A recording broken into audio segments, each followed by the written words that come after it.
She was going to give. Good evening, and welcome to the Willmar City Council meeting for Tuesday, February 19th, 2008. Roll call. Mayor Heitke. Here. Councilmember Reese. Christensen. Here. Anderson. Here. Swenson. Here. Gardner. Dockin. Here. Baggerly. DeBleek. Here. 7 present, 2 absent. Please stand for the Pledge of Allegiance.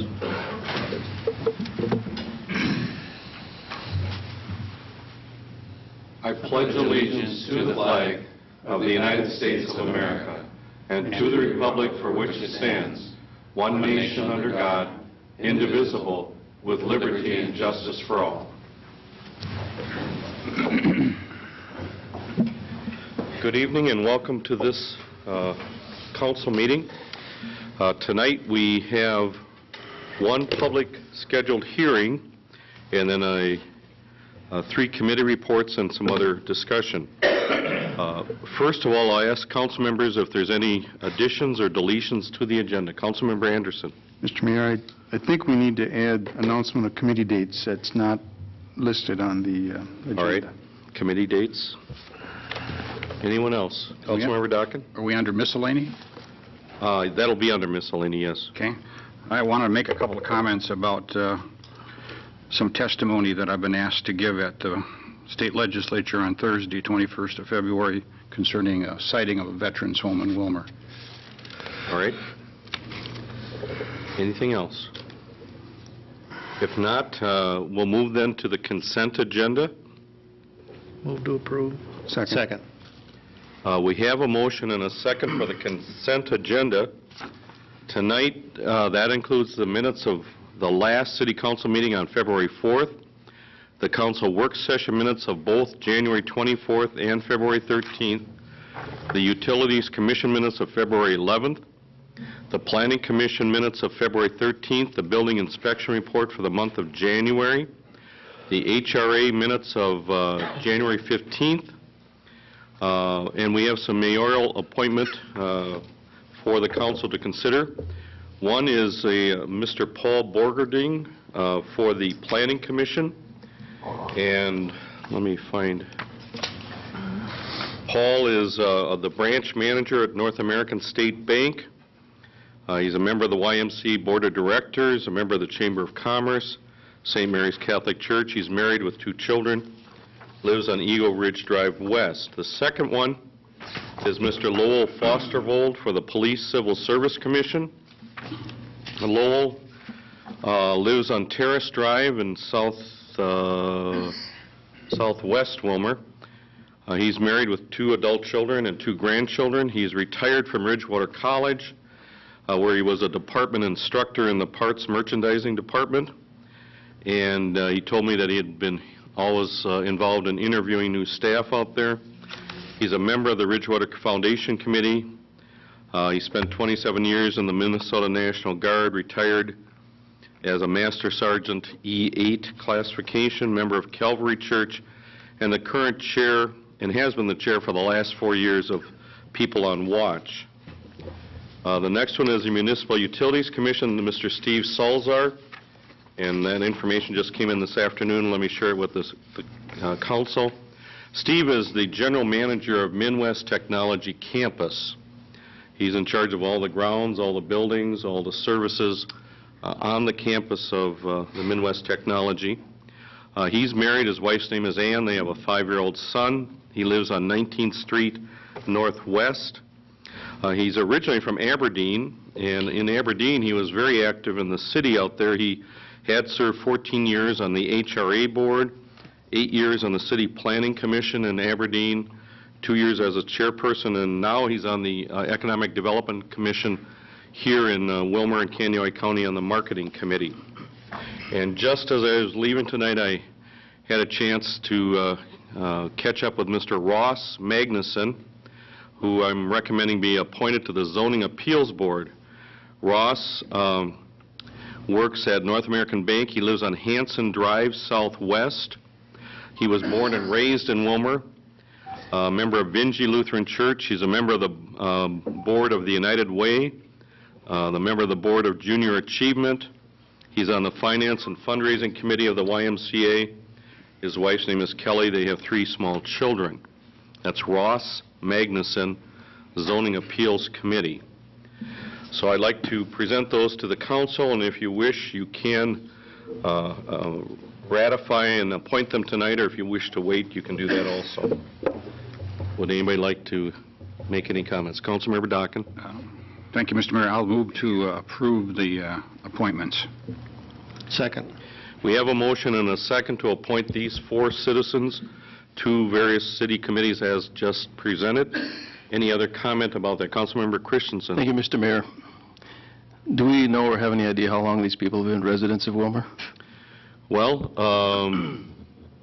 the Borgading family is long-term residents of Candioi County. I'm not sure exactly how long each member has been in Willmar.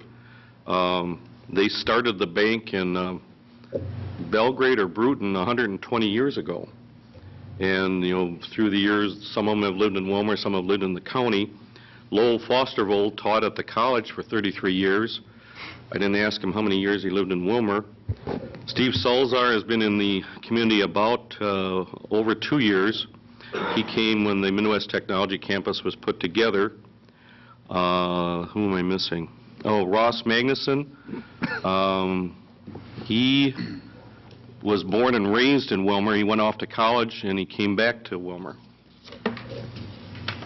That's what I know about him. My concern, I guess, would be the Mr. Borgading being on the Planning Commission and only a member of, resident of Willmar for probably less than a year. And that commission is, as we witnessed in the past here, very, very important. I don't know the man personally. I know the name, but I know there are many long-term residents of Willmar that would qualify for that board and maybe should be considered for that. Any other comments? We have a motion and it's been seconded on the table. Are you ready to vote? Those in favor say aye. Aye. Those opposed say no. I'll pass. 1 abstention. Kevin, so note. All right. Then the motion on the table is to approve the consent agenda. Any further comment about that? Councilmember Dockin. Thank you, Mr. Mayor. I want to pull the work session of the 24th of January and the HRA minutes of the 15th of January. All right. Anyone else? All right. Councilmember Dockin, January 24th work session. Thank you, Mr. Mayor. I recall that I also mentioned under stormwater improvements, and it's not included in this document, that we also have property available on southwest Willmar, about 26 acres, that currently belongs to the MUC, and I'd like that included because that's an area that would be certainly eligible for temporary stormwater ponds, and so I think that needs to be part of those minutes. And I would move with that change to approve those. Second. We have a motion and a second then to approve the minutes of the January 24th council work session. Further comment?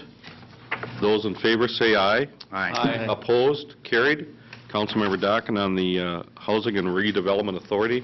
Thank you, Mr. Mayor. Under, I guess it's page 2 at the very bottom of the line, or the very bottom of the page, it says that HRA staff intends to increase their efforts to identify single-family properties for purchase, rehab, and resale. Is it our policy that we coordinate with them when they do those sort of things? Because we've got lots of properties that fall into the category of identifying single-family properties for purchase, rehab, and resale. Mr. Mayor, members of the council, following our discussion of the project in the southwest part of town, and we talked about some alternatives such as single-family home purchases and rehabilitation, talk to the Housing and Redevelopment Authority, see if there was possibility of, at some point in the future, including that type of a program in a small cities block grant. So, yes, we are talking with the Housing and Redevelopment Authority and Okay. try to work with them to develop some programs for the future. Okay, very good. I'd move to approve the HRA minutes. Second. We have a motion and a second to approve the HRA minutes of January 15th. Any other comments? Those in favor say aye. Aye. Opposed? That carries. Now we are down to the scheduled public hearing, and I will now open the public hearing. And this has to do with an ordinance amending Municipal Code 3-5C1, eliminating the requirement that a lessee of the Civic Center be a corporation under Minnesota law and registered to do business in Minnesota. Kevin, would you please explain this again, please? Mayor Heidke, members of the council, you have before you an ordinance that will amend the Civic Center alcohol ordinance that was established many years ago. In Section 3, Subdivision 5C1, it has always been listed that the organizations that could get an alcohol permit for a certain event were lawfully organized entities organized under the laws of the state of Minnesota and registered to do business under the laws of the state of Minnesota. And as we have become a national, if not international, business activity out there, it's come to our attention that that becomes a restriction, almost an undue restriction on some of the activities out there. Certainly one that comes to mind is the United States kind of a national Monaco bus activity that's coming out there. Huge event, so big that it backed up Sunshine for a week. They've worked those details out, but they are a group wanting to have that, and I believe they are organized out in Washington, home-based out in Seattle, but they go all over the country. Well, they are coming here this July, and that's just one example of who we could do, but actually overall, the philosophical limitation of just being from the state of Minnesota, especially in the 5-state regional area, is fairly well of a hindrance. And so this has been proposed, published, and staff is recommending that we adopt this ordinance, striking out the words, as you can see, organized under the state, under the laws of the state, referring to the state of Minnesota. Thank you, Kevin. Is there anyone in the audience that wishes to address this issue, to speak in favor or opposed or ask any questions? If not, then the public hearing on this matter is now closed, and the matter comes up to the city council members. Councilmember Anderson? I move to approve. Second. We have a motion and a second to approve the amendment to this ordinance, which broadens the use of this ordinance. Any other discussion or comments about this? Roll call. Councilmember Christensen. Aye. Anderson. Aye. Swenson. Aye. Dockin. Aye. Fagerly. Aye. DeBleek. Aye. 6 ayes, 0 nays. That resolution passes. We're at number 8 on the agenda, which is the Willmar City Council Open Forum. Does anyone wish to address the council tonight?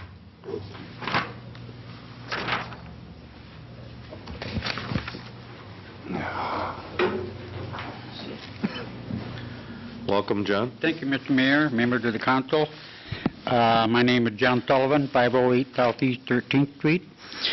I'm here tonight to speak about the work session that you had last Wednesday concerning the city charter. I know there was 3 members not there that are here tonight, and 1 ward wasn't even represented, but that's beside the point. But I found it to be very interesting. The session was for discussion to or not to convene the Charter Commission, of which there isn't one right now anyway. There used to be one, I think 1992 was the last time they met.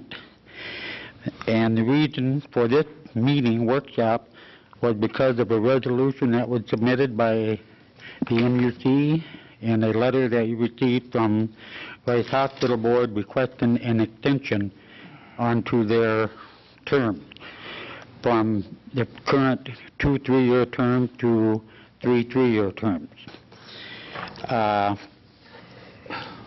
The work sessions were called for the council members to fully or better understand an issue, also to openly discuss and share ideas, suggestions that they bring to the table. However, at this session, I don't think any one of the 5 members that were present brought anything to the table. They pretty much left that up to staff. The only one that did bring something to the table was the mayor, when he suggested that there's an escape clause in the charter that they can reappoint somebody to a commission that they want, if they want to do it, after a 1-year hiatus. In other words, they serve for their 6-year term, they take a year off. If they're that good of a person, they can come back and do another 6-year term, 2 3-year term. So that person could likely be on for 12 years out of 13 years. And after that comment happened, and it was verified by the city administrator and the city attorney. And after that, the meeting took a very different, I guess, attitude, approach. They all kind of thought, hey, I changed my mind a little bit. And a couple council members said that right out. And that, okay, let's just leave it at that then. We can always hire if he's really good, and we can kind of encourage him to go to the meetings, be at the hospital or the MUC for the year that they're on hiatus, and keep up on what they're doing. So that was good. So the rest of the meeting was kind of just talking about members on the board. And the mayor stated that he's had people call him to be on the board, but he wouldn't appoint them because he didn't think they had he thought they might have had an agenda. They might have not liked something the city was doing, for whatever reason. And I don't quite understand that, because one person that was willing to serve the city cannot change your laws or the way you do things. He may have an opinion, but there are other members of the board to offset that opinion if it is wrong. And a lot of them may not be wrong. It may not be what you agree with, but everybody has an opinion, and they should be able to express it in an open way. And I think that took a lot of the conversation that afternoon.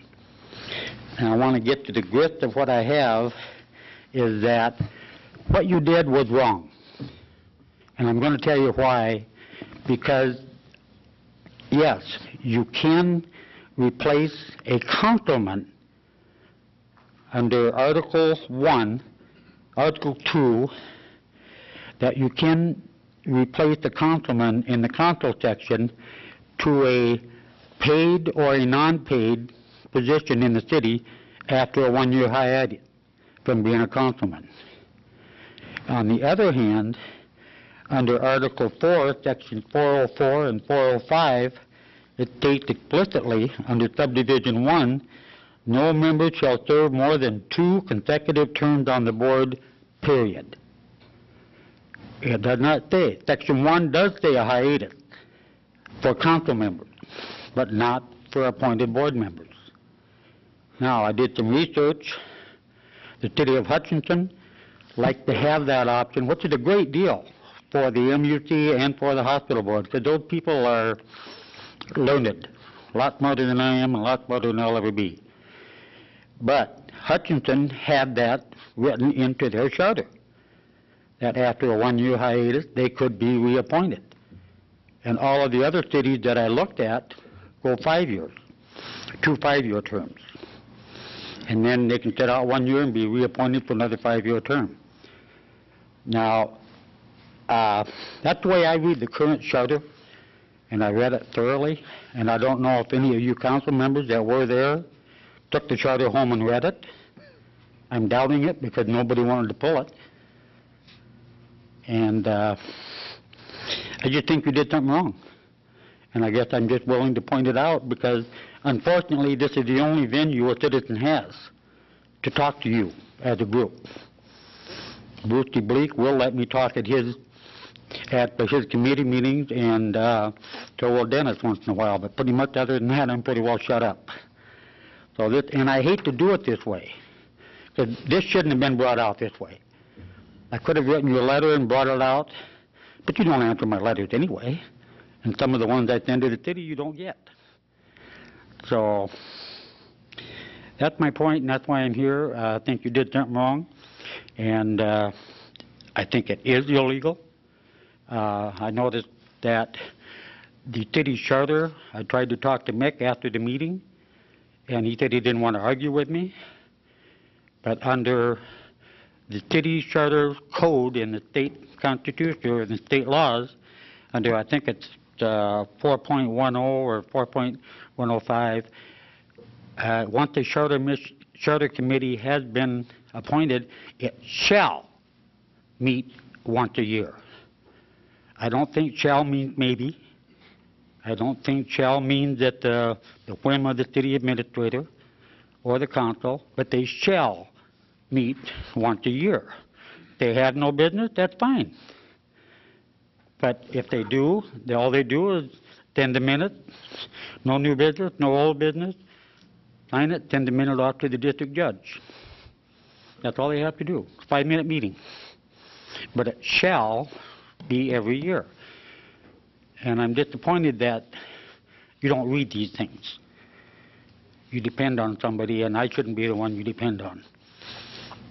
I think it's sad. So,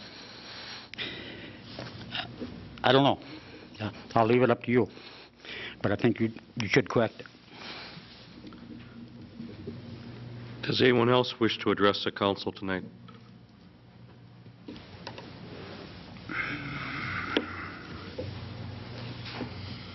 Good evening. Good evening. Lauren Schultz, 901 Irene Avenue. The Eagle Lake Dam was put in several years ago, and it was built twice as high as it was supposed to be. There's 9,000 acres of watershed that goes through there. And the landowner's going to take it out of CRP and start farming. Now we got a problem. Tile won't work. We got tile lines on the east farm that go way over by the nature trail. And we can't drain the land because the water's too deep. And he's working with the ASC office to come up with something. There was never a 99-year easement on that property. We've never been paid in full for the dam. I built the dam along with the landowner. That's 65 acres in that pond, 9,000 acres of watershed. Ron Christensen built a home out there for Greg Block. We built a 5-acre pond for him there. That stays. Further upstream, we go towards Candy High where the graveyards are. That's where the watershed begins. And that all goes through their airport.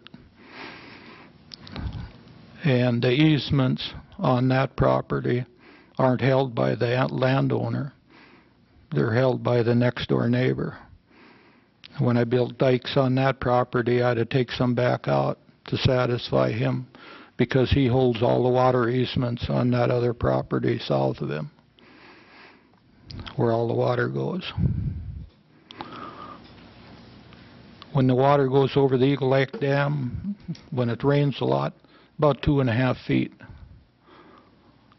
So it's important that people get this thing solved, because the way that flows out of there, that would raise your water level out here in the airport 2.5 feet.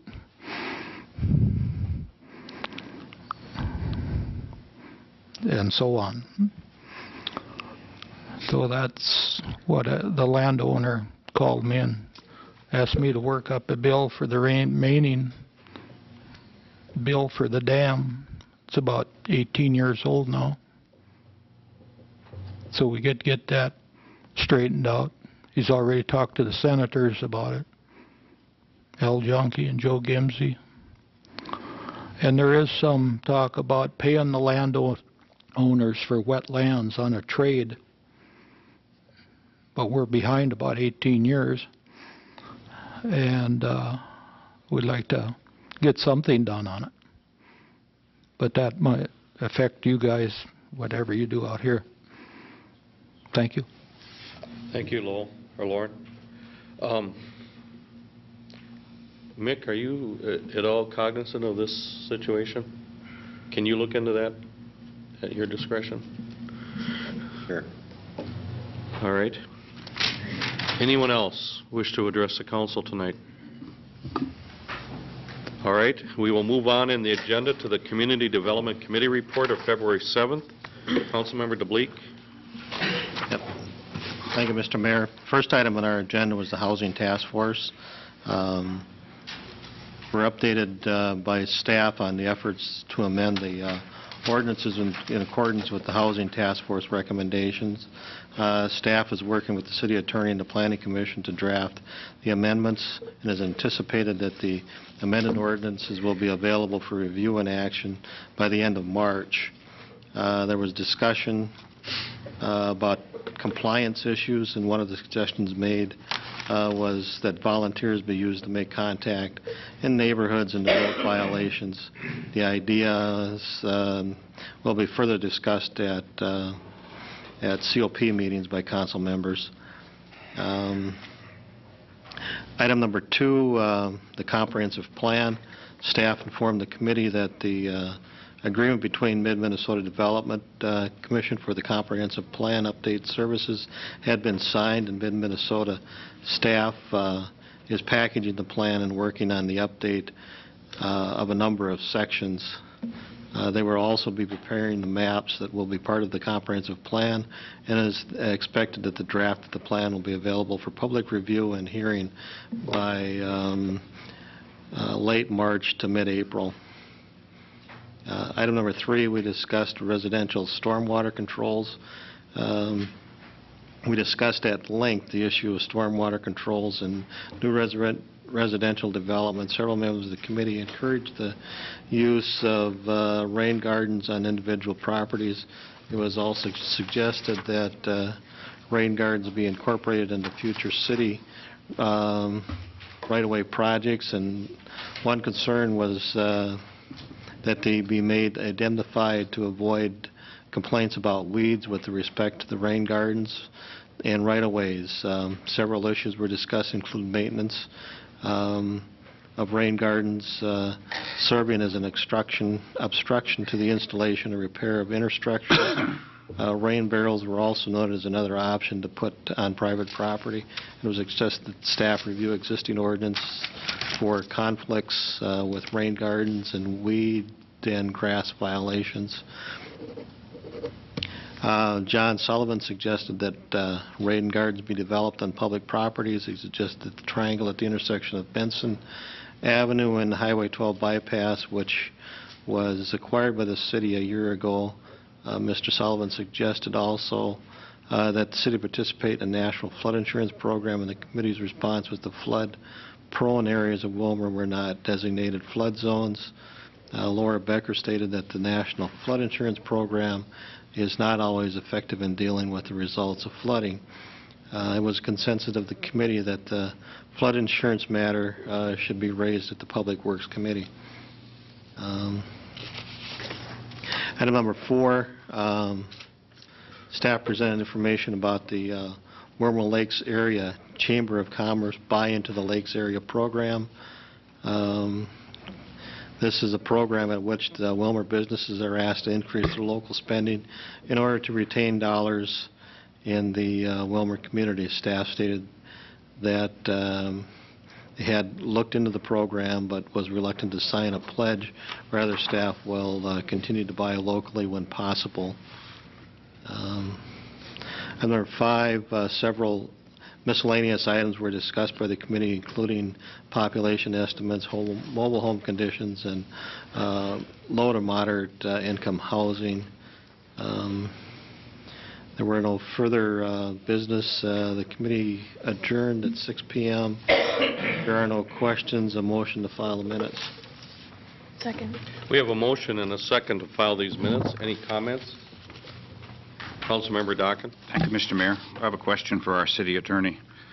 On item number 1, Mr. Ronning, what's your opinion about getting volunteer citizens to drive through the neighborhoods and look at and be, first of all, be trained to look for violations of the new housing standards? Is that a workable situation as far as you're concerned? Could they, in fact, complete the document and post it on the door, or would that be a violation? I guess my initial reaction is I would rather see the professionals on staff be doing that type of work rather than an untrained individual who may be motivated by something other than enforcement of our ordinances. Okay, so so you're saying that under even if they were trained by city staff to look for violations of the code, you still would not be in favor of attempting to do that to resolve some of these issues? No, I would not, unless staff is going to follow up on it and verify the complaint and actually do the necessary work to take it into court. Okay, so if in fact they were to do this then, and the staff would follow up on it, then it would be acceptable to you? More acceptable. Okay, thank you. Any other comments on these minutes? If not, those in favor of filing the minutes say aye. Aye. Opposed? Motion carries. Next are the minutes of the Finance Committee for February 11th. Councilmember Anderson. Thank you, Mr. Mayor. The first item on our agenda was a rehash of something we've talked about before, and it's the tort liability insurance requirement.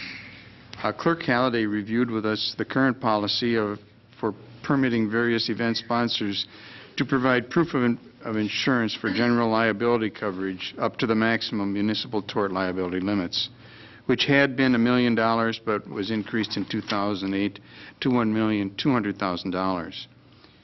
In 2007, the J.C.'s provided a certificate of insurance listing a $2,500 deductible. Upon consulting with the city attorney, the city required the J.C.'s to remit a check for the $2,500 deductible so that the $0 to $1 million coverage was complete. The Willmar J.C.'s and Willmar Fest representatives had requested of the committee a change in the city's policy to allow the insurance coverage with a small deductible. If the city would allow a deductible, the cost of the insurance premiums would be more affordable, and the J.C.'s could continue to sponsor the downtown block party. We discussed some changes, and some of those were to allow a deductible to reduce premium costs, to require payment from the sponsor in the amount of the deductible, which would be held for a shorter length of time than 1 year, and to identify specific community events for which a deductible would be allowed. Staff presented a policy to us, and I'm going to read that rather than try to summarize it. It'll take me just a second to read it. It was a handout, and what we're going to be voting on is this. When an event sponsor applies for one of the various permits required to conduct an event in the city of Willmar, the sponsor must provide proof of insurance for general liability coverage equal to the maximum municipal tort liability limits as established by Minnesota law. If an application is made for an event that is an annual community-wide celebration whereby the public citizenry is invited to participate and the sponsor has been in existence for more than 5 consecutive years and is located within the geographic limits of Kandiyohi County, they will be allowed to remit with their application a general liability insurance package with a deductible of $2,500 or less. In the event the deductible exceeds the $2,500 threshold, the city will collect and deposit in the general fund cash or equivalent to cover the gap between the deductible amount and the allowed $2,500. The deposited funds will remain with the city for 90 days from the date of the event, when the date of the event is completed, and will be refunded without interest to the sponsor if the city and sponsor are unaware of any claims or potential claims resulting from the insured event. If any knowledge of a potential claim exists, the deposited funds shall not be refunded to the sponsor until the claim has been declared resolved by the sponsor and the claimant. That is what the committee voted on, and I would move the recommendation of the committee to accept that policy change. Second. We have a motion and a second to adopt the policy change in the general liability policy for city events. Comment. Councilmember Anderson, has the city attorney reviewed this, and has he Yes. signed off on this? I believe so, right? Yes. I have a question of whoever can answer it, Mick or Rich. You know, let's say there is an event, you know, like a block party for Willmar Fest or, you know, another long-standing event, and a year later, somebody surfaces and says, well, I got injured, you know, a year ago, you know, somebody pushed me off the curb and it wrenched my back, and now I'm filing a claim a year later. What happens then, Rich or Mick? Well, obviously, under the new policy, there would not be coverage for the deductible amount of $2,500, and that's the risk you take with doing something like this. So where would that first $2,500 come from if the money's already been returned to the sponsor? If the organization is financially sound, the $2,500 is their responsibility, and they would have to take care of it. So like the J.C.'s, if they sponsor the block party, they get their $2,500 returned to them. A year later, there's a suit. Now the J.C.'s are responsible for that, the first $2,500? Well, if anybody is found to be responsible, it could be that it's found to be a bogus claim and nobody's going to be responsible. But if it's found that the sponsor of the event was negligent in some respect, then they, the J.C.'s, will be responsible for that $2,500. If they've gone belly up, then they aren't responsible for it, obviously.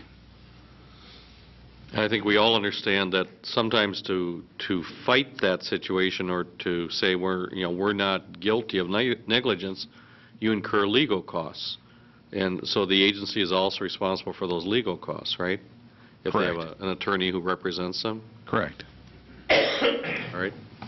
Mr. Mayor. Councilmember Anderson? If I might add, I think in recent history, we are not aware of any claims that have been filed on this in, you know, the last 5 or 10 years. So our history has been that there haven't been instances that where this would apply. But you never know. This is done primarily in the spirit of trying to help these organizations make it affordable so they can continue to sponsor these community-wide events. Any other comments on this? Okay, we have a motion, and it's been seconded for this policy change. Kevin, is this roll call or just a motion? Simple motion. All right, you ready to vote? Those in favor of the motion say aye. Aye. Those opposed say no. The motion carries. The next item on our agenda had to do with waste treatment plant rates. Staff presented the scheduled 6.5% annual increase in the waste treatment rates. The proposed increase is based on the 2001 rate study that was commissioned and done by Springsteads Incorporated. The committee understands that the final rates may have to be somewhat higher because our ultimate costs could be higher because of construction estimates and the final availability of state and federal grants. Staff informed the committee that they will be meeting with representatives from Springsteads, Briggs & Morgan, and Donahue & Associates on the 25th of February to further evaluate possible structure and length of the project financing. Following discussion, there was a motion made, seconded, and passed to introduce an ordinance adopting the new wastewater treatment plant rates as presented and set a public hearing on March 17th at 7:10 p.m. Second. We have a motion and a second to introduce an ordinance at a public hearing about wastewater treatment rates. This is to take place March 17th at 7:10 p.m. Any comments? Councilmember Anderson. One of the things that you may not have picked up on, or maybe you didn't see, just want to make everyone aware that the committee did recommend that the utility rate be increased by $1, go from $3 to $4. That's part of the wastewater treatment plant file. And so anyway, that's in there. So just so everyone is aware of that, and the thought would be that that would go to stormwater projects. But that'll be discussed at length, I suspect, at the public hearing. Okay, Councilmember Dockett. Thank you, Mr. Mayor. I think we better be prepared for the public hearing. I've heard doubling of the rates, tripling of the rates, and now in this document it says somewhat higher. So that's a huge spread, so I'm not sure what somewhat higher means, okay? And again, we have talked about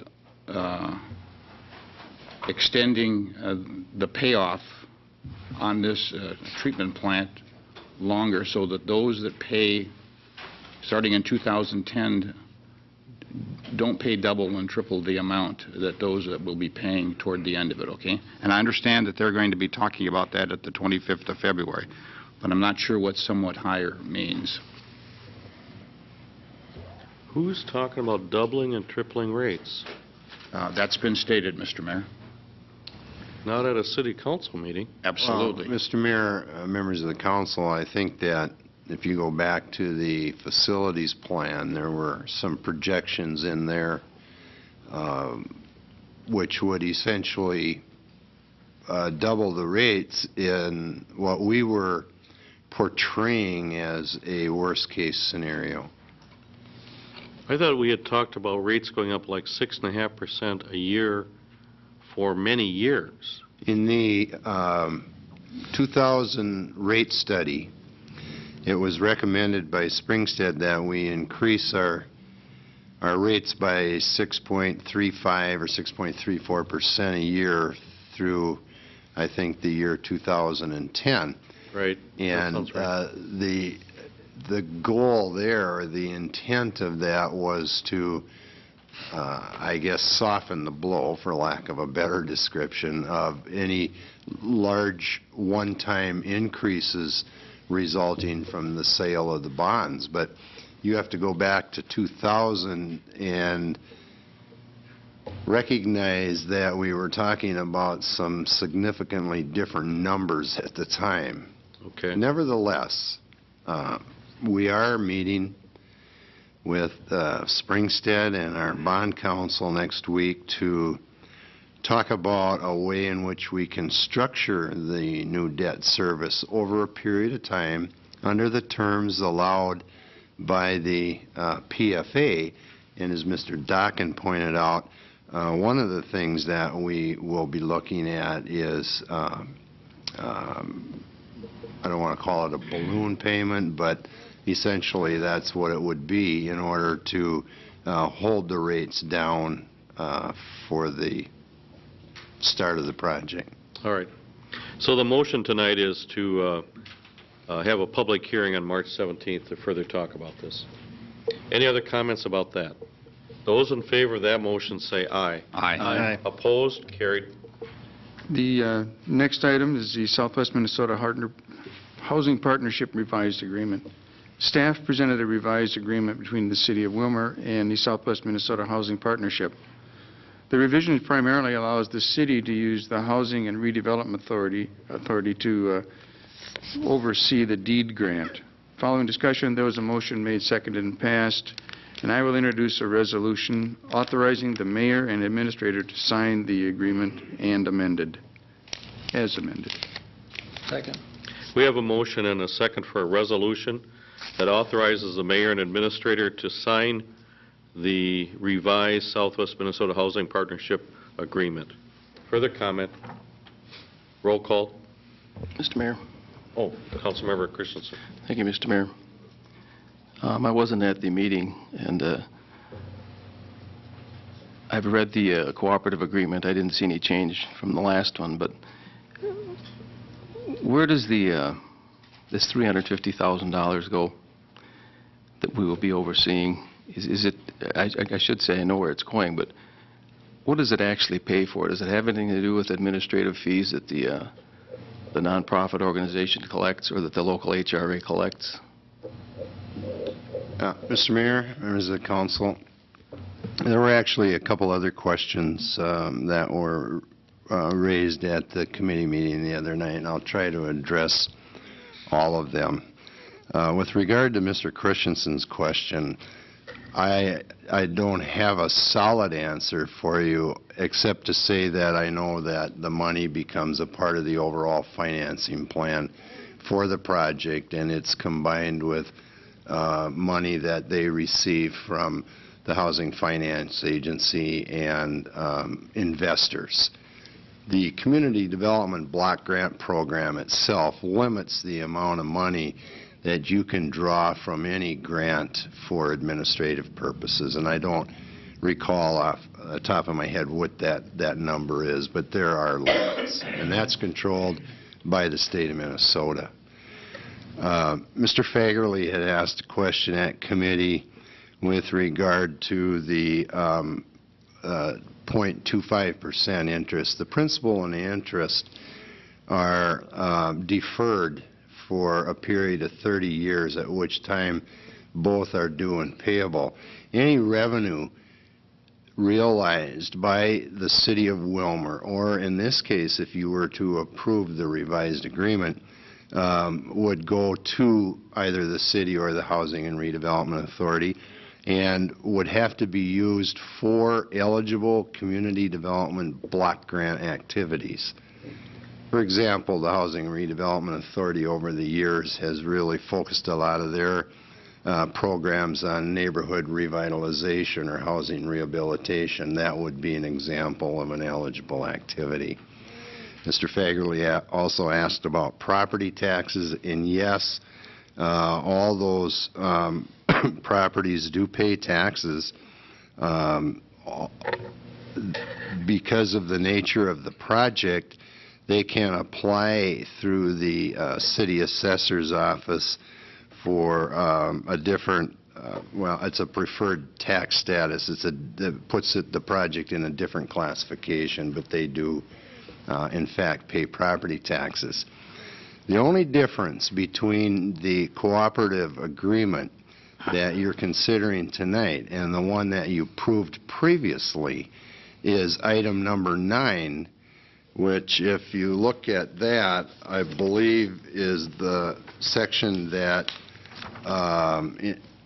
indicates the City of Willmar chooses to allocate the oversight of the grant to the Willmar Housing and Redevelopment Authority. That's the only change from what was approved by the council approximately a month ago when you considered the original agreement.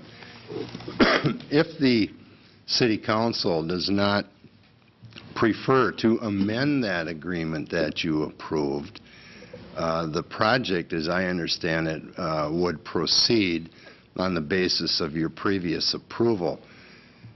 The city could enter into a separate agreement with the Housing and Redevelopment Authority to administer those block grant proceeds, but as long as this is here tonight, I suspect that's the easiest thing to do.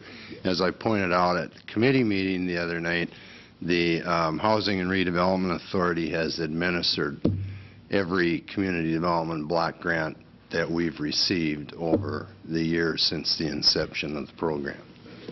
So then the original one that we approved, you approved, did not have number 9 in there, and in place of that, the city was overseeing it? That's correct. Okay.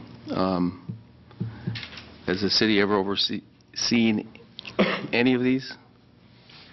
You just mentioned the HRA has done all of them. Has the city ever overseen them? I believe the first block grant that the city received back in the mid-'70s was administered in the city offices, and from that point on, they've all gone through the Housing and Redevelopment Authority. Did the city receive an administrative fee for overseeing that? It paid part of the salary of the people that were working on the grant, yes. So then, we know then that the HRA is going to be receiving an administrative fee to oversee it, correct?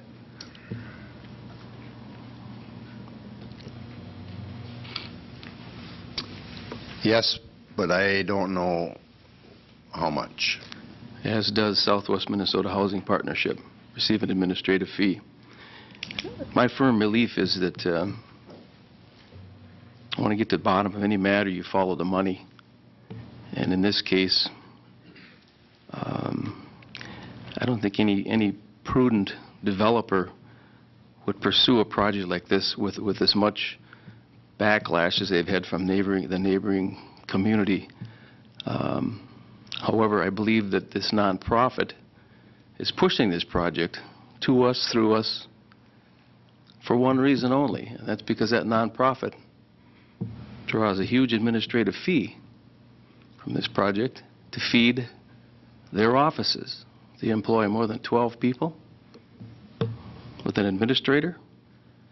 The local HRA receives an administrative fee to continue their office. And I firmly believe that's why they're pushing this so hard. They need to do projects like this every year to keep their office alive. I had a lot of facts to give you tonight. I'm not going to bore you with them, but I do want to update you on our neighborhood and how it's affected people and families, this proposed project. My worst fear was, when this thing was proposed, is that a lot of people are going to be against, but mostly it's going to be young families with kids, children that have been born and raised and grown up over the last 8 years. We have, I don't know, maybe 8 or 9 families over there with kids. 3 of them have decided to leave Willmar. One's house is for sale. They've shown it twice. The second one said they didn't need to see it anymore after they found out it was going to be built next to him. Another one, and he has 3 children, young man, could be serving on a committee in Willmar. At this time in our history, when we're trying to bring people back to Willmar to live here, especially young people, we're giving them reasons to exit Willmar. Work here, but don't live in Willmar. Second one has purchased a lot north of Willmar to build a new home. He's selling his home, and the third one is considering it pretty heavily. These people's kids have grown up, played together for the last 8 to 10 years. They're being torn apart. Kids don't know why they got to move. It isn't good. I asked them, what topic of conversation comes up when you're around your friends, your peers, people in their 30s and 40s? This is the first thing that comes up. And they aren't telling their friends to locate to Willmar or to continue living here. They're telling them how they're being treated. That something like this can happen to their property, lowering their values, forcing them out of the city. I want to reiterate that follow the money. I firmly believe that that's why they're pushing projects around southwestern Minnesota, is to keep their office alive. And I can't support this or anything that's going to hold or continue this project. I'd rather see the city oversee it than the HRA. We get a fee for it, put it in our budget. Any other comments on this motion? Councilmember Fagerly. Thank you, Mr. Mayor. Thanks for getting that information, Mick, but you didn't answer them yet. Does the land trust, do they pay separate tax, and then the property owners will pay separate tax on the improvements on the property? Whoever owns the homes will pay the property taxes. I don't know how the project is set up. They're leasing the land. And then what happens after 198-year lease is up? What happens to the property then? That I don't know. A lot of unknowns. Thank you. All right, the motion, Councilmember Christensen. Thank you, Mr. Mayor. Just one more comment. In my research, I've spent hours and hours and hours in this thing, and days. Lost a lot of sleep. Researched the internet a few things, and I'm finding that congregate housing for the poor, low income, ultra low income, is not what we should be doing. They did that in the 20th century. And the last 15 years, cities across the United States, St. Louis, Boston, Philadelphia, Pittsburgh, Chicago, Brooklyn Park, Minnesota, have been tearing down congregate housing. They're finding it isn't working. It's becoming a center for crime, abuse, and they find that if you filter these families into neighborhoods that are average or above average, one here, one there, very similar to what we're doing with group homes in Willmar, from Kindle Hope, State Hospital, other institutions, they find these people have a better life. The bar is kind of raised for them. They copy what their neighbors do. The power of suggestion is very powerful. And this does not work. We're creating, we could be creating another Regency, Elm Lane, whatever you want to call it over there. And it doesn't work. So we're going back into the 20th century by doing this and approving it. And we have to be concerned about that. We as a city. Our charge is way above and beyond what the Planning Commission does. They do things legally, and if it's right legally, they pass it. Our charge is way above and beyond that. We need to make sure that what we're doing is right for Willmar. And again, I speak against this. Mr. Mayor? Yes.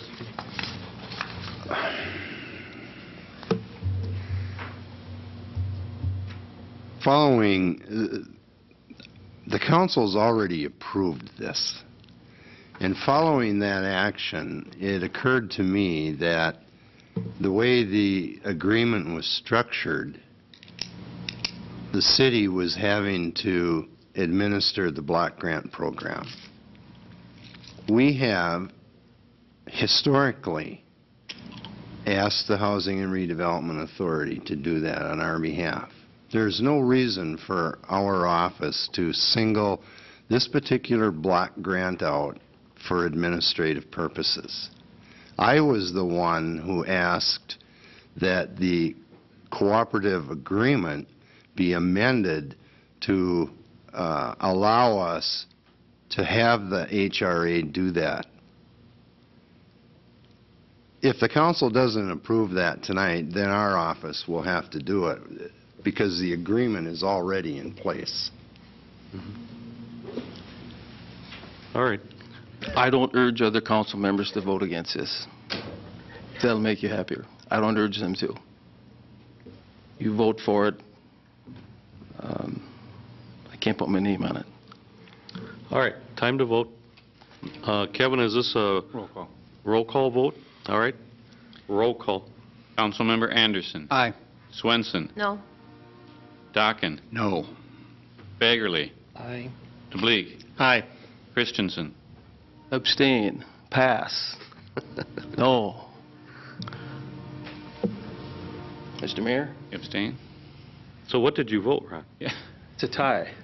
No, you said three. You said abstain, pass, and vote. They're all the same on this one.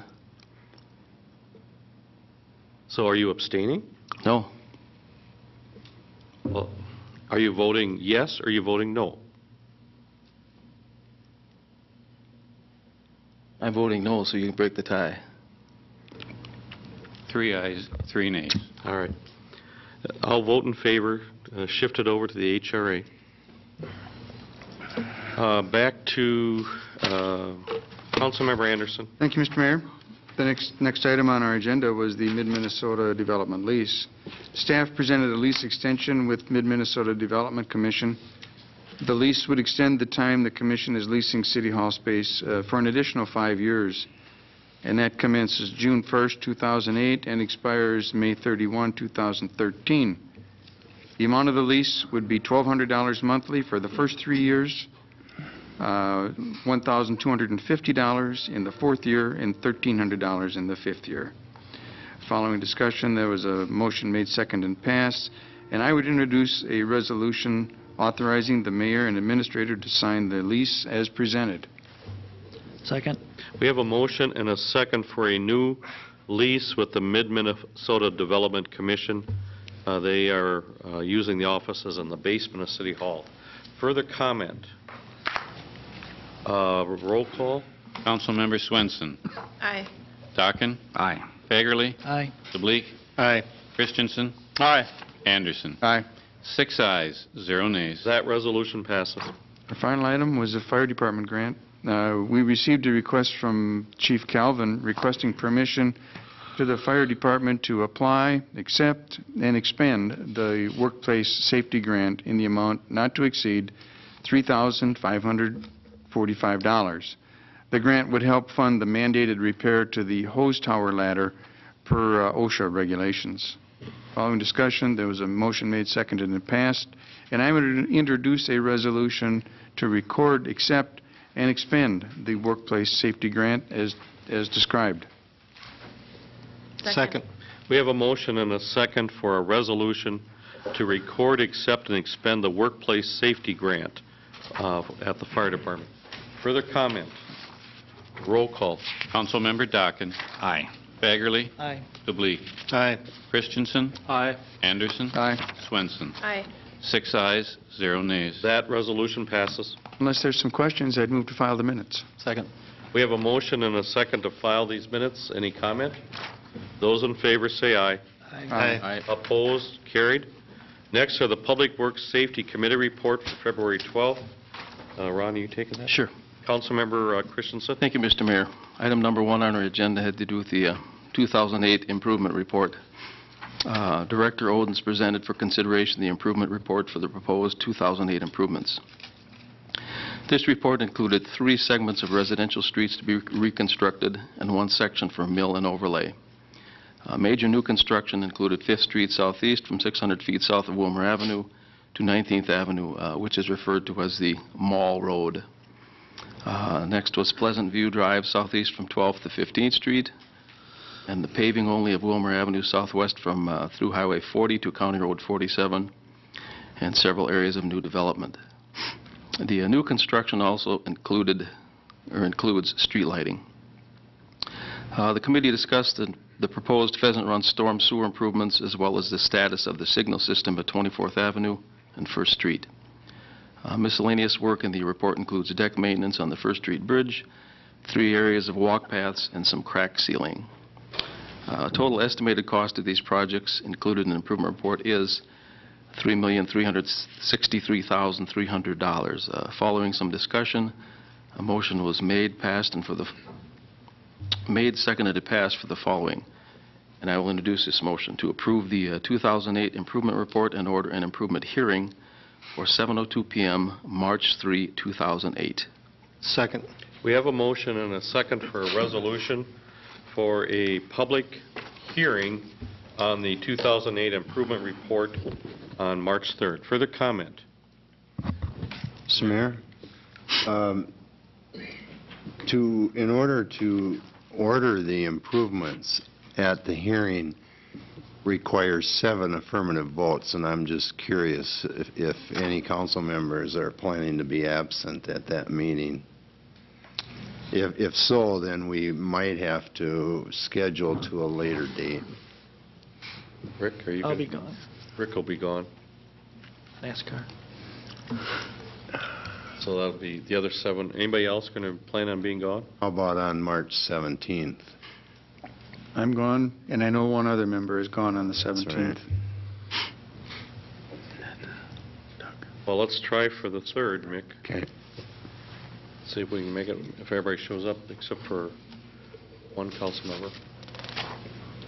All right, any other comments about this? Roll call. Councilmember Fagerly. Aye. DeBleek. Aye. Christensen. Aye. Anderson. Aye. Swenson. Aye. Dockin. Aye. 6 ayes, 0 nays. The resolution passes. Item number 2 was for information only. It was December monthly report from Donahue and Associates on the waste treatment plant. Mr. Holmes of Donahue and Associates briefed the committee on the various activities that took place in January relating to the wastewater treatment plant relocation. Right-of-way and easement acquisition continues, and the first condemnation hearing is was scheduled for January 17th, was continued on February 7th, and should conclude on the 28th of February. The 95% plans and specifications are currently being reviewed by the MPCA, and NPDES permitting activities have included numerous discussions with them to review the proposed rules. Donahue has completed its own quality assurance review, and they have begun to incorporate the review comments submitted in the workshops with staff.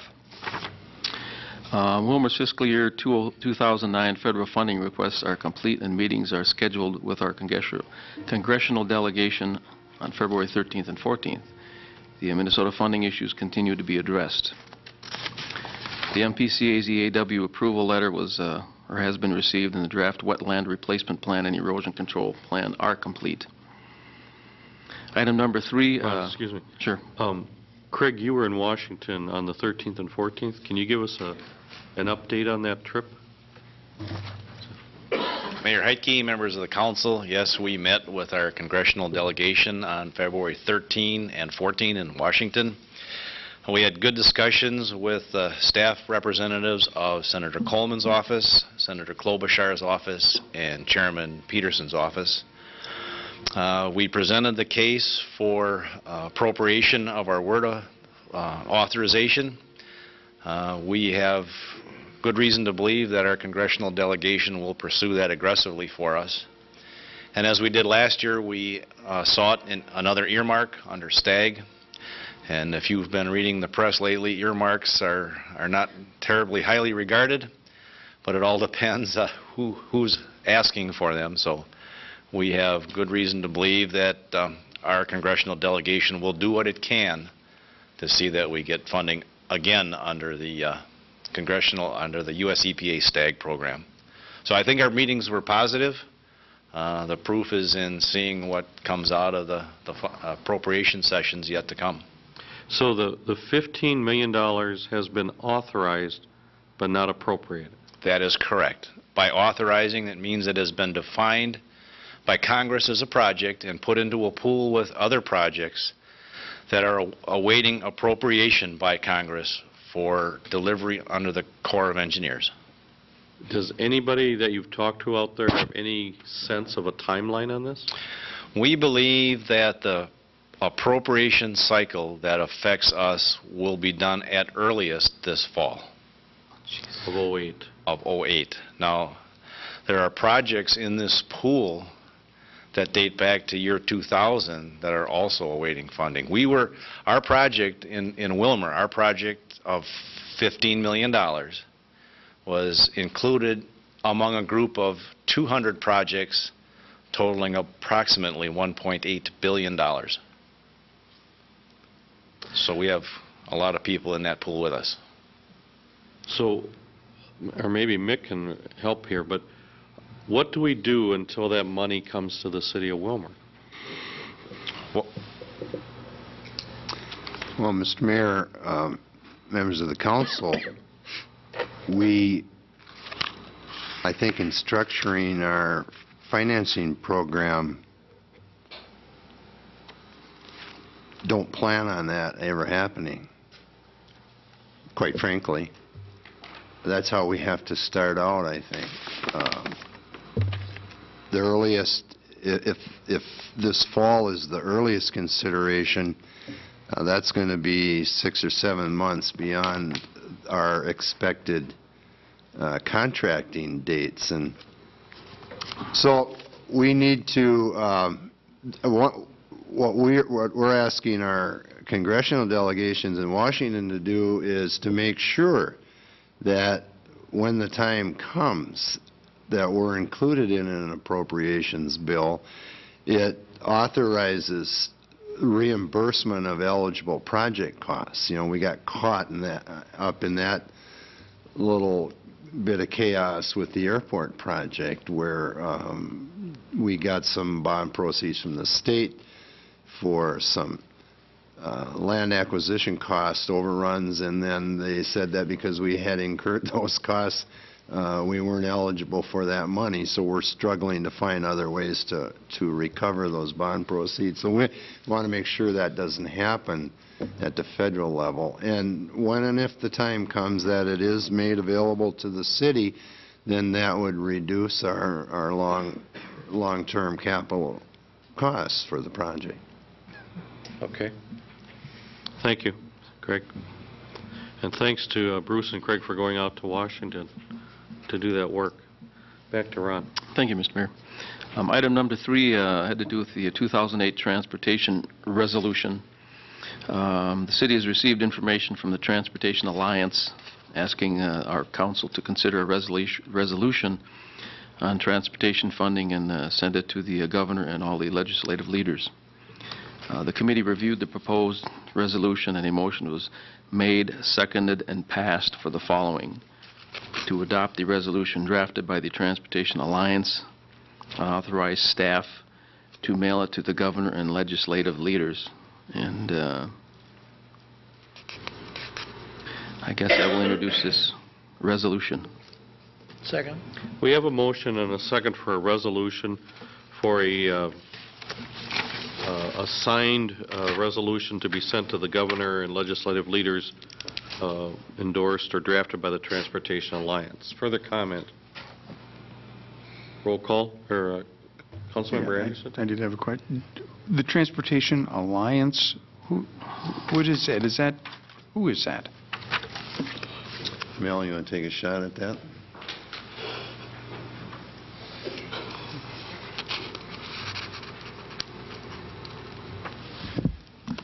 I guess I'm not sure of who all the members are, but most cities over 5,000 are members of this. That means that there's 143 cities. Willmar is a member of the Transportation Alliance. And basically what it does is it's an advocate for transportation funding in a variety of ways, whether it's bridge bonding, transit, highways. And I think this is the year that all entities, whether it's the Coalition of Greater Minnesota Cities or the Transportation Alliance, whoever it is advocating some dollars for infrastructure as it relates to transportation. And so what we did in the committee, we had actually 2 separate resolutions, one from the Coalition of Greater Minnesota Cities and one from the Transportation Alliance.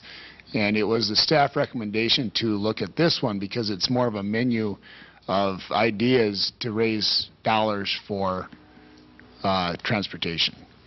I know that chambers of commerce are members of the alliance, as are major road builders, construction companies. I think most organizations that are involved in highway transportation in one form or fashion are members of the alliance. As Mel mentioned, the exception is the Coalition of Greater Minnesota Cities, of which we are also a member. They had a more, I think,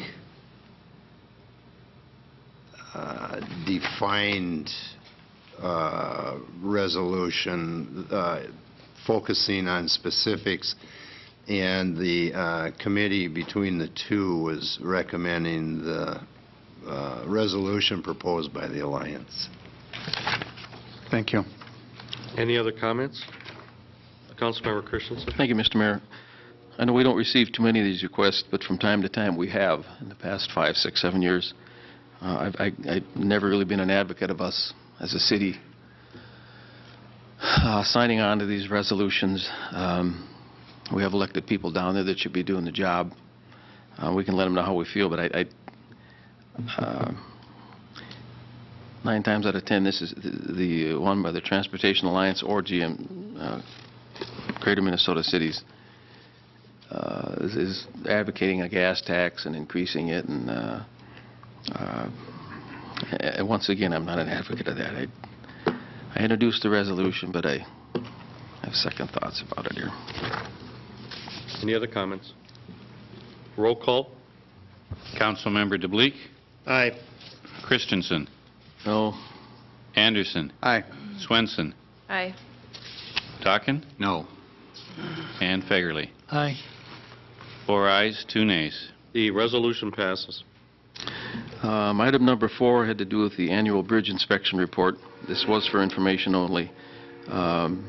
Staff basically reviewed with the committee the updated bridge inspection and inventory report for the city. The main areas in need of maintenance are deck issues cited on the First Street Bridge and are included in this year's improvement report, so that should be taken care of. Item number 5 had to do with police department training.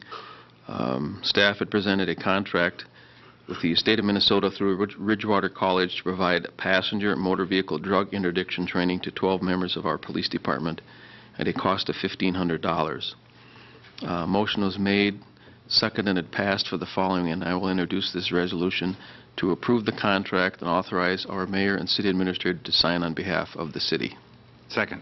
We have a motion and a second to approve a contract for police department training related to motor vehicle drug interdiction. Further comment about this? Roll call. Councilmember Christian. Aye. Anderson. Aye. Swenson. Aye. Talkin. Aye. Fagerly. Aye. DeBleek. Aye. 6 ayes, 0 nays. The resolution passes. Item number 6 was for information only also. It had to do with rate control for residential stormwater discharge. A council member had expressed interest in the city adopting an ordinance monitoring the amount and type of stormwater runoff for the city residences. There are no further questions. I would move to file these minutes. Second. We have a motion and a second to file the minutes. Any comments? Those in favor say aye. Aye. Opposed? Carried. Number 12 on the agenda is the consideration of a resolution. This has to do with authorization for application to PFA Clean Water Revolving Loan Fund. I'll stop at that point. And Craig, are you going to explain this to us? Yes, I will. Mayor Heitke, members of the council, we've kind of danced around this evening and talked about the financing for the wastewater treatment plant. And what you have in your packet is a resolution which authorizes us to file for a clean water revolving fund loan to finance our wastewater program. This is a 20-year note that is run pretty much the same as a construction loan, with the final amount being what it is at the final draw. It's a loan that is paid, where the interest is paid in part by the state of Minnesota PFA as a way of helping to reduce the cost of financing that for the members of the community. Our intent is to use this funding mechanism as a way to finance the project, and like Mick said earlier, use grant proceeds if and when they come to lower the amount of that loan when it's finally closed at the end of 2010. This application needs to be filed by the 5th of March for us to take advantage of it in the coming construction season. What's changed a bit since perhaps we've talked about it last is the amount that we're going to apply for, which we believe is the maximum amount that it would be with bids coming in as we expect them to be, with the plans now at 95% complete. The document that you have, the resolution that you have before you, has a loan amount to be $85,200,000, or the cost of the project. On the back side of that resolution is a table that shows where that number comes from and compares it to what appeared in the 2005 facility plan. And you can see what the individual differences are. The number that totaled $80,500,000, which is a number we've spoken of many times before, came out of the facilities plan, and you can see that it was a forward look at the completion of the facility plan and did not include the cost of the planning itself. And you can also see that there are some costs that have changed a bit, namely the cost of land acquisition and legal fees for that purpose. Also, we've seen now that the construction cost estimate has risen principally because of the cost of inflation in the years from the end of 2005 until 2008 when we bid it.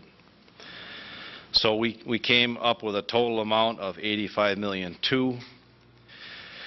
We also need to consider the implication if we are not successful in obtaining our sales tax exemption. Now, that's an effort that we have been working on for nearly a year now, and I expect to be participating in some meetings within the next 2 weeks with Dean Johnson in St. Paul to further that effort. But it would be in our best interests that when we apply for this loan, to apply for it in an amount to include that. So what I'm recommending is that when we apply for it, we apply at the amount of $87,200,000, increasing that by another $2 million. That is the approximate value of sales tax on the machinery and the equipment needed to construct our wastewater plant.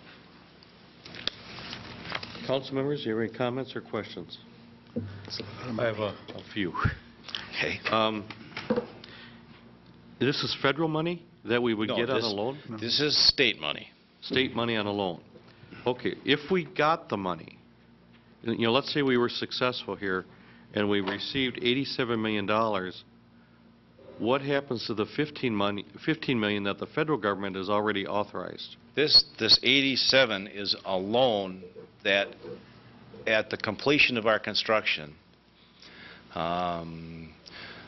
the loan that stays on the books that we close then and develop the amortization schedule for is offset by the amount of any grant monies that we receive. In other words, if we receive an $15 million grant during the course of construction, the amount that's closed and amortized would then be $72,200,000. Next question. Do you have any sense of whether or not it's likely we could get this kind of a loan from the state? Oh, yeah, we know it is. Willmar is already on Minnesota's intended use plan for an amount at this level. And at what rate of interest, or how is interest determined? Interest is determined at the rate that the state would bond for it, less 1.5%. And the last discussion I had with the people from PFA about 3 weeks ago, before the last interest rate reductions, was 4.5 less 1.5 for a net of 3%. So getting the loan isn't that hard to. I don't believe there's any doubt whatsoever that Willmar. We have no reason to believe there's any doubt whatsoever that this loan won't be approved and go through. We're already in the state's budget. We applied for that over a year ago. It's paying it back. That's the issue. Well, and we looked at that also. I mean, obviously, when you see those kinds of cost differences, and we talked earlier about meeting with Springstead and Briggs and Morgan and us next week. And when we did this, we went back and looked at the facility plan because we projected user rates for our residents and our major industries back then in 2005, and we said, well, what impact does that have? And at present, it looks like those rates are still quite comparable to what we forecast in 2005. But we need to do our homework with Springstead and Briggs and Morgan to be certain of that, and that's going to happen on Monday. So getting the payment isn't the issue. It's paying it back that's the issue. That loan is paid back by user rates. Over 20 years or longer? Or longer. And one of the things that we're going to look at on Monday is what can we do in terms of setting up this funding that we can make, like we talked about, future users bear future costs and take that burden from current users. There's a number of ways to structure that. I see. All right. Anything else from council members? Councilmember Dockin? Thank you, Mr. Mayor. Thank you, Craig. We've talked about this, the increase in user rates. What's your experience? What do you hear that happens in communities that have built in the last, let's say, 3 to 5 years? What happens to their rates? The rates generally increase by a factor of sometimes 2 or better. And the reason that is because these older plants, the likes of which we're replacing, were built in the 70s or earlier, and those plants were funded to a significant degree by federal and state grant money that we don't get anymore. And that's unfortunate, but what it's done is it's given us a sense of how inexpensive wastewater treatment is, and we've been really kind of shielded from the real costs of it. So if you look across the state of Minnesota, or if you look across the Midwest, or if you look across the United States, if you look at user costs ranked from low to high, you'll find your new plants on the high end and your old plants on the low end for just exactly that reason. So doubling and tripling is not unusual. No. Well, this And that's- meeting on the 25th then is very important. Oh, yes, it's very important. Thank you. Anyone else? Okay, we have a motion. What's the request here? It's a resolution, Mr. Mayor. A resolution to go ahead with the application, is that it? Yeah. Okay, the resolution is to authorize the filing of the Public Facilities Authority's Clean Water Revolving Fund loan to finance the wastewater conveyance and treatment facilities program. All right. So ready to- move. Okay, it's been, motion's been made and seconded already, so. Okay. Roll call, Kevin? Wasn't it? I have not heard that. Oh, I Didn't thought Ron think so. made it No, I when you didn't read think it. so. No, No, read this it. was, No, I read the last one of the Public Works. All right. It wasn't this one. Okay, Jim, you want to make the motion then? I will make that motion. Second. And it's been seconded. Okay. Anything else? Roll call. Councilmember Anderson. Aye. Swenson. Aye. Dockin. Aye. Fagerly. Aye. DeBleek. Aye. Christensen. Aye. 6 ayes, 0 nays. That resolution passes. Next is the consideration of a premise permit for the VFW Post 1639. Kevin, do you want to explain that? Mayor Heike, members of the council, you have before you a request for the VFW to renew their premise permit application for the fiscal year June 30, 2008 to June 30, 2010. And this application is for pull tabs and bingo and paddle wheels and everything that's allowed by the state of Minnesota. We've had no problem with them, and they've been running this for probably a couple of decades by now, so it's staff recommendation that we adopt the resolution authorizing the State Gambling Board to go ahead and renew their permit for a 2-year time period. Thank you, Kevin. Mr. Mayor, Yes. motion to adopt the resolution and approve the application. Second. We have a motion and a second to adopt this resolution and approve the application on behalf of the VFW. Further comment? Roll call. Councilmember Swenson. Aye. Dockin. Aye. Fagerly. Aye. DeBleek. Aye. Christensen. Aye. Anderson. Aye. 6 ayes, 0 nays. That resolution passes. Now we're down to miscellany. Let's go to Councilmember Dockin. You want to make some comment about your testimony? Thank you, Mr. Mayor. I guess we've talked about the potential for siting a veterans home in Willmar since probably late 2004, maybe early 2005. My objective here is to be clear about this. We have 26 million veterans in our country, 440,000 about live in Minnesota, and about 19,000 live within 50 miles of Willmar. If you talk to an older veteran, husband and wife, their understanding of a veterans home is that it will, traditional veterans home in Minnesota, Fergus Falls, Laverne, Silver Bay, Hastings, and Minneapolis, have what they call skilled nursing units. Many have adopted Alzheimer and dementia wander units, okay? That's what most folks consider a veteran home to be comprised of. I'm not so sure that that's what has been presented recently. My position will be that I will present for, if we're going to build a 90-bed unit, it would be 30 beds for skilled nursing, 30 beds for Alzheimer, dementia, and probably 30 beds for psychogeriatrics. I believe, and if you read the literature on the Minnesota Veterans homepage, it says that we target services to veterans with special needs, supporting research and education in geriatrics and long-term care. It's much less expensive to have a loved one in a veterans home. Their spouse, if they're 55 and older, can also use that home. But it's the expense that really does save for older veterans who cannot afford to be in other veterans' home. I just want the community to know that here's my voice tonight, that if you have some concerns, I'd like for you to contact me before Thursday. My position will be 30 beds, skilled nursing, 30 beds, Alzheimer's, dementia, and 30 beds psychogeriatrics. For people who live around the city of Willmar within 50 miles. That's the composition of veterans' homes, and that's going to be my position, Mr. Mayor. Thank you very kindly. Councilmember Dockin, is Mr. Redquist involved in this presentation at all? From the Economic Development Office? We're going to speak, yes.